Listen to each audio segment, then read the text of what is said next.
This channel does not promote or encourage any illegal activities. All contents provided by this channel is meant for educational purpose only.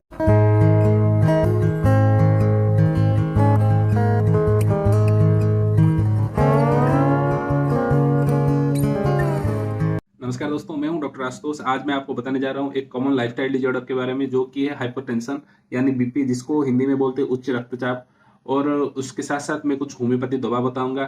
दोस्तों, hypertension क्यों होता है, कैसे होता है, इससे रिलेटेड कौन कौन कौन बीमारियां अभी फ्यूचर में देखा जाता है, ये सब कुछ आप इस वीडियो में जानने वाले। वीडियो बहुत इंटरेस्टिंग होने वाले है। आप वीडियो को पूरा देखिए और बहुत सारा नॉलेज गेन कीजिए और साथ ही साथ शेयर भी कर दीजिए। तो चलिए इस वीडियो को शुरू करते हैं।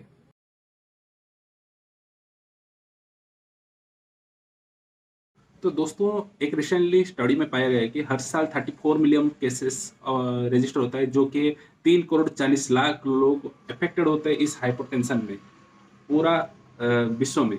ठीक है। तो और जो डेथ रेशियो होता है, तकरीबन जितने भी लोग जान गंवाते हैं जो different different type of disease की वजह से, उनमें से 10.8% ऑफ लोग ये हाइपरटेंशन की जो कॉम्प्लिकेशन में ही जान गंवा देते हैं। ठीक है। तो ये एक बहुत गंभीर समस्या है। दोस्तों, देखा गया है कि कुछ स्टडी में ज़्यादातर जो मेल होते हैं उनमें हाइपरटेंशन का मात्रा अधिक देखा जाता है। फीमेल की तुलना तुलना से मेल में ज़्यादा ये पाया गया है। ठीक है। और ये जो हाइपरटेंशन होता है, ये बेसिकली 30 एज के ऊपर जितने भी आदमी है उनमें से खास करके पाया गया है। ठीक है। ये बेसिकली दोस्तों एक लाइफस्टाइल डिजॉर्डर है। बहुत सारे लाइफस्टाइल डिजॉर्डर है वैसे ही। जैसे कि आपका पाइल्स हो गया है और डायबिटीज हो गया है। तो उनमें से साथ साथ ये भी एक बहुत रिक्सी डिजीज हो गया है आजकल हमारा कम्युनिटी में। तो बेसिकली हाइपरटेंशन क्या होता है दोस्तों? हाइपरटेंशन मतलब एक टेंशन जो कि बढ़ जाता है। टेंशन कहाँ बढ़ता है? हमारा जो आर्टरी होता है, जहां पर हमारा जो ब्लड सप्लाई होता है डिफरेंट डिफरेंट ऑर्गन को, वो आर्टरी का जो प्रेशर बढ़ जाता है। ठीक है। तो कैसे बढ़ता है? जब हार्ट हमारा पंप करता है, जब पंप करता है तब जो हार्ट से ब्लड आता है वो डिफरेंट डिफरेंट पार्ट को हमारा सप्लाई होता है। ठीक है। जब वो हार्ट ज्यादा पंप करता है तो ज्यादा प्रेशर क्रिएट होता है हमारा जो आर्टरी जो जाता है उसका वॉल में, जो आर्टरी होता है उसका दीवार पे प्रेशर क्रिएट होता है। तो ये होता है हाई ब्लड प्रेशर। ठीक है।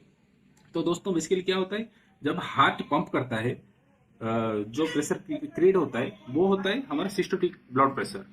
ब्लड प्रेशर बेसिकली दो टाइप का, एक सिस्टोलिक है, एक डायस्टोलिक है। सिस्टोलिक में क्या होता है ना, जो हार्ट पंप करता है, जो ब्लड प्रेशर क्रिएट होता है उसको सिस्टोलिक ब्लड प्रेशर कहते हैं। और जब हार्ट फीलिंग स्टेज में होता है, जब हार्ट में आकर ब्लड जब जमा होते हैं, तब जो प्रेशर क्रिएट होता है उसको डायस्टोलिक प्रेशर कहते हैं। तो दोस्तों, ये बेसिकली पाया गया है कि जो ब्लड प्रेशर होता है उसका एवरेज एक लिया गया है 120/80 mmHg। ठीक है। अगर आपका सिस्टोलिक 120 है और डायस्टोलिक 80 है, तो ये आपका नॉर्मल पाया गया है। बेसिकली ये ±10 वेरी करता है। अगर आपका 130 भी हो गया है कि 110 भी हो गया है, ये बेसिकली नॉर्मल है सिस्टोलिक में। और वैसे भी डायस्टोलिक में भी इसे देखा गया है कि अगर आपका 90 हो गया है और 70 हो गया, ये नॉर्मल देखा जाता है। ठीक है। तो एक एवरेज लेके हमको पता चलता है कि 120/80 ये नॉर्मल ब्लड प्रेशर देखा जाता है। ठीक है। और उसमें अगर आपका 130 के ऊपर हो गया है, 140 110 ऐसे हो गया है, तो आपको प्री हाइपरटेंसिव केस माना जाता है। ठीक है। बेसिकली हाइपरटेंशन का 3 ग्रेड है। जो ग्रेड 1 होता है, ये ग्रेड 1 में बेसिकली 140 से 160 के अंदर सिस्टोलिक रहेगा। और जो डायस्टोलिक होगा वो 90 से 100 के अंदर रहेगा। ये ग्रेड 1 में जाता है। ग्रेड 2 में क्या होता है, 160 से 180 सिस्टोलिक रहेगा और 100 से 110 डायस्टोलिक रहेगा। और ग्रेड 3 जो हाइपरटेंसिव केस हो गया, वो ज्यादातर बहुत रिक्सी केस हो गया है। वो उनमें से क्या होगा, 180 से 110 के अंदर आपका जो 180/110 रहेगा आपका ब्लड प्रेशर, यानी बहुत एक्सेसिव हाइपरटेंसिव केस हो गया है वो बहुत रिस्क करता है उसको। ठीक है। तो बेसिकली जो हाइपरटेंशन होता है, इसकी वजह से बॉडी में बहुत सारा कॉम्प्लिकेशन क्रिएट होता है। दोस्तों, क्या क्या कॉम्प्लिकेशन होता है? इसका जो मेन कॉम्प्लिकेशन होता है वो है हार्ट डिजीज। अगर हार्ट की ब्लड प्रेशर ज्यादा हो गया तो हार्ट में कॉम्प्लिकेशन देखा जाएगा, क्रोनिक हार्ट डिजीज देखा जाएगा। ठीक है। और कभी कभी स्ट्रोक भी हो जाता है, ब्रेन हेमरेज हो जाता है। ठीक है। और बहुत सारा आर्टरी का जो रिलेटेड डिजीज होता है वो सब देखा जाता है। ठीक है। और ज्यादातर केस में दोस्तों हाइपरटेंशन के केस में किडनी फेलियर भी देखा जाता है, ठीक है। ये कुछ था जो दोस्तों मेन कॉम्प्लिकेशन। और जो इसका कॉजेस होता है 90 to 95% कॉजेस प्राइमरी कॉजेस होता है दोस्तों, जो कि हमारा नॉन स्पेसिफिक लाइफस्टाइल की वजह से होता है, ठीक है। जैसे कि हम स्मोकिंग ज्यादा कर रहे हैं, ओबेसिटी, सेडेंटरी लाइफस्टाइल आजकल फॉलो कर रहे हैं, ठीक है। और टोबैको खा रहे हैं, ज्यादा से स्ट्रेस रहता है। स्ट्रेस एक ऐसा फैक्टर है दोस्तों जो कि हमारा जो हाइपरटेंशन का मुख्य कारण माना जाता है, ठीक है। और कुछ कुछ केस में जेनेटिक हेरिडिटरी भी रहता है, जेनेटिक फैक्टर भी वगैरह करता है। जैसे कि आपका फैमिली में किसको हाइपरटेंशन का हो गया है, हाइपरटेंशन का हिस्ट्री रहा है, तो आपको होने के भी चांसेस ज्यादा होता है, ठीक है। अल्कोहल ज्यादा लेने से भी आपका हाइपरटेंशन देखा गया है। ये कुछ तो दोस्तों प्राइमरी फैक्टर जो कि हाइपरटेंशन की केस में पाया गया है। दोस्तों सेकेंडरी हाइपरटेंशन भी है। Secondary hypertension basically 5 to 10% case में पाया गया है, जैसे कि हमारा सीकेडी हो गया, क्रोनिक किडनी डिजीज, उनमें से हाइपरटेंशन पाया गया है हमारा। अगर एंडोक्राइन डिजॉर्डर कुछ हो गया है, जैसे कि हमारा थायराइड में हाइपरथायराइडिज्म हो गया है, और जो हमारा एड्रिनल ग्लैंड जो है उसका अगर कोई कैंसर हो गया है, अगर उसका कोई डिजॉर्डर हो गया है, तो उनमें से हाइपरटेंशन पाया गया है दोस्तों। कुछ कुछ केस में बार्थ डिफेक्ट, जो ब्लड वेसल का बार्थ डिफेक्ट अगर रह गया है, तो उनमें से ही हाइपरटेंशन पाया गया है दोस्तों। और ज्यादातर महिलाओं में देखा गया है कि जो कॉन्ट्रासेप्टिव पिल लेते हैं, गर्भ निरोधक जो लेते हैं, उनमें से हाइपरटेंशन का केस देखा गया है कुछ। और ज्यादातर लोग आजकल तो जानते हैं आप, कुछ भी दर्द हो गया है पेन किलर खा लो, ये पेन किलर की वजह से भी हाइपरटेंशन का केस पाया गया है दोस्तों, ठीक है। ये कुछ था कॉजेस दोस्तों जो कि हाइपरटेंशन का केस हमारा बॉडी में क्रिएट करते हैं। बेसिकली दोस्तों हाइपरटेंशन में जो सिम्टम पाया गया है, जो मेन सिम्टम होता है वो है ब्लड विजन, हेडेक रहता है कभी कभी, ठीक है। और जो होता है हमारा वर्टाइगो रहता है। और क्या होता है ना दोस्तों, पल्पिटेशन भी रहता है, रेस्टलेसनेस फील होता है दोस्तों, ब्रेथलेसनेस भी कभी कभी देखा जाता है, ठीक है। ये कुछ था दोस्तों सिम्टम जो कि हाइपरटेंशन में पाया गया है। तो दोस्तों हाइपरटेंशन जैसे एक लाइफस्टाइल डिसऑर्डर है, उसको ट्रीटमेंट करने के लिए बहुत सारा एलोपैथी मेडिसिन होता है, बहुत सारा आयुर्वेदिक मेडिसिन होता है, और बहुत सारा होम्योपैथी मेडिसिन होता है। मैं पर्टिकुलरली होम्योपैथी का मेडिसिन बताऊंगा दोस्तों, जो कि हम हाइपरटेंशन के केस में देते हैं, जो कि एक्सीलेंट काम करता है हमारा हाइपरटेंशन के केस में।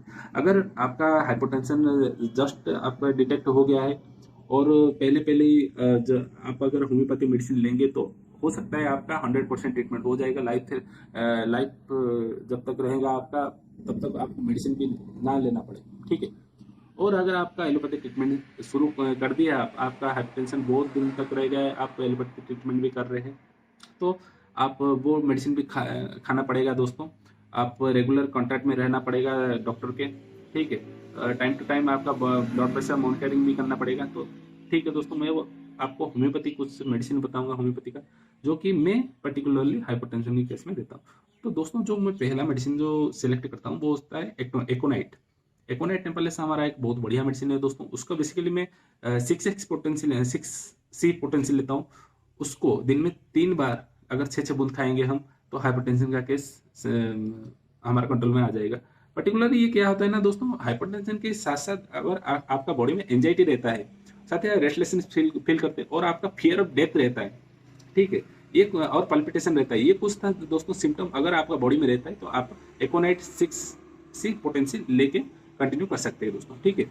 तो दूसरा जो मेडिसिन होता है दोस्तों वो है अलियम सटेवा। ये बेसिकली मैं मदर टिंचर फार्मूला में लेके पेशेंट को देता हूँ। अगर आपका बॉडी में ज़्यादातर कोलेस्ट्रॉल बढ़ गया है, और कोलेस्ट्रॉल की वजह से आपका हाइपरटेंशन रह गया है आपको बॉडी में, तो आप अलियम सटेवा मदर टिंचर लेके उसका दिन में 3 बार 15-15 बूंद हल्का गुनगुने पानी से खाएंगे, तो आपका हाइपरटेंशन की केस कुछ दिनों में रेगुलर नॉर्मल हो जाएगा, ठीक है। और जो तीसरा मेडिसिन होता है दोस्तों वो होता है बारेटा मूर। इसका नाम होता है बारेटा म्यूरेटिक, ठीक है। इस ये पर्टिकुलर आर्टेरोस्क्लेरोसिस की केस में देता है। इसमें क्या होता है ना दोस्तों, आपको जो सिस्टोलिक ब्लड प्रेशर होता है वो हाई रहता है, और जो डायस्टोलिक होता है वो नॉर्मल और थोड़ा सा हाई रहता है। बेसिकली देखा गया है कि जो सिस्टोलिक ब्लड प्रेशर जब हाई है, तब आप जब बारेटा म्यूर देंगे, उसका 30 पोटेंशियल पर्टिकुलर देना है, दिन में 2 बार 6-6 बूंद करके खाना है। ये खाएंगे तो आपका जो हाइपरटेंशन का केस वो ठीक हो जाएगा। और एक दोस्तों जो पर्टिकुलर हाइपरटेंशन केस में हम होम्योपैथी में जो देते हैं पेशेंट को, वो होता है राल्फिया सर्पेंटेनम मदर टिंचर। ये एक दोस्तों बहुत बढ़िया हाइपरटेंशन का ड्रग है। ये पर्टिकुलरली दोस्तों उसका मदर टिंचर हम लेना है और दिन में 3 बार अगर 15-15 बूंद खाएंगे तो 1 या 2 महीने के अंदर आपका ब्लड प्रेशर पूरा नॉर्मल लेवल को चला आएगा। ठीक है, ये बहुत बढ़िया काम करता है दोस्तों। मैं पर्टिकुलर बहुत मतलब 100 से 100% रिजल्ट में ब्लड प्रेशर के केस में पाया हूँ दोस्तों मेरे क्लिनिक पे। ठीक है, और दोस्तों और एक मेडिसिन है ग्लोनाइन। ग्लोनाइन में अगर आपका सर चक्कर काट रहा है, खास करके समर सीजन में आपका ब्लड प्रेशर ज्यादा हो गया है, ठीक है, और थ्रॉबिंग हेडेक हो रहा है, नेफ्राइटिस रहता है, अगर आप सीकेडी की वजह से जो अगर ब्लड प्रेशर होता है उसकी केस में आप ग्लोनाइन दे सकते हैं दोस्तों। ग्लोनाइन एक बहुत बढ़िया मेडिसिन है, ये अगर आपका यूज करेंगे हाइपरटेंशन के केस में तो आपका ब्लड प्रेशर नॉर्मल हो जाएगा। और दोस्तों कुछ घरेलू उपचार भी आपको करना पड़ेगा ये हाइपरटेंशन के केस में। क्या होता है ना दोस्तों, आपका जब बॉडी में ब्लड प्रेशर बढ़ जाता है तो पहला जो चीज आपको करना है वो है आप जो नमक है, नमक कम खाना है, सॉल्ट इंटेक कम कर देना है, क्योंकि हमारे सॉल्ट में जो सोडियम होता है वो ब्लड प्रेशर को बढ़ा देता है। अगर हम नमक कम खाएंगे सोडियम इंटेक कम होगा और हमारा बॉडी में जो ब्लड प्रेशर का जो वैल्यू होता है वो नॉर्मल रहेगा।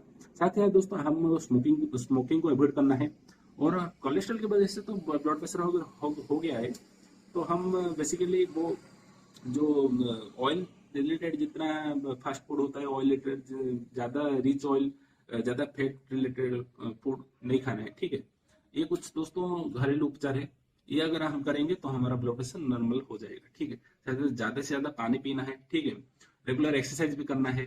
ठीक है, ये कुछ फैक्टर था दोस्तों।